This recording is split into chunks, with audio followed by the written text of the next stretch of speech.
മുൾച്ചെടിയും കരയാമ്പൂവും ഒരാസ്വാദനം. Hamas നേതാവായിരുന്ന Yahya സിൻവാറിന്റെ Israel jail കഴിയുന്ന കാലത്ത് രചിച്ച നോവലാണ് മുൾച്ചെടിയും കരയാമ്പൂവും.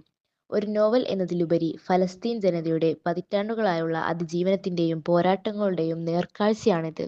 1967 ആറുദിന യുദ്ധം മുതൽ 2000 വരെയുള്ള കാലഘട്ടത്തിൽ ഗസയിലെ ജീവിതമാണ് നോവലിന്റെ പശ്ചാത്തലം.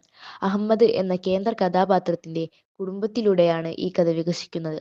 അധിനിവേശത്തിന്റെ ക്രൂരതകൾക്കിടയിലും ഒരു സാധാരണ കുടുംബജീവിതം മുന്നോട്ട് കൊണ്ടുപോകുന്ന അത്ഭുതകരമായ കാഴ്ചയാണ് ഈ നോവലിലുള്ളത്.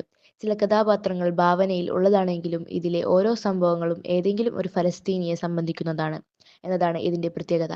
ഇതിലെ സംഭവങ്ങൾ ഒരിക്കലും സാങ്കല്പികമല്ല. ഒരു കുടുംബത്തിന്റെ വ്യത്യസ്ത വ്യക്തികൾ അധിനിവേശത്തിനെതിരെ വ്യത്യസ്ത മാർഗങ്ങളിലൂടെ സമര പോരാട്ടങ്ങൾ നടത്തുന്നത് നമുക്ക് ഇതിൽ കാണാം.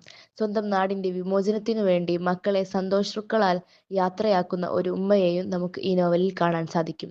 1967 മുതൽ 2000 വരെയുള്ള ഫലസ്തീനിന്റെ രാഷ്ട്രീയ പരിണാമം നമുക്കിതിലൂടെ വായിച്ച് അറിയാൻ കഴിയും. ഇതിലെല്ലാം ഉപരി കെട്ടുറപ്പുള്ള കുടുംബ ബന്ധങ്ങളെയും നോവലിൽ പരാമർശിക്കുന്നുണ്ട്. പച്ചയായ യാഥാർത്ഥ്യങ്ങളെ ഇത്തരത്തിൽ സാഹിത്യപരമായി അവതരിപ്പിക്കുന്ന ആഖ്യാന രീതിയും ഈ നോവലിനെ വ്യത്യസ്തമാക്കുന്നു.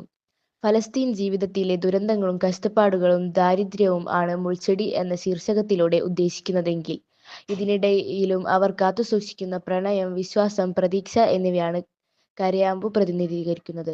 ഒരു ജയിൽ ജീവിതത്തിനിടയിൽ ഇത്രയും മനോഹരമായ നോവൽ രചിച്ച യഹിയ സിൻവാർ 2023 ഒക്ടോബർ 7 അൽ അക്സ ഫ്ലഡിന്റെ സൂത്രധാരൻ കൂടിയായിരുന്നു.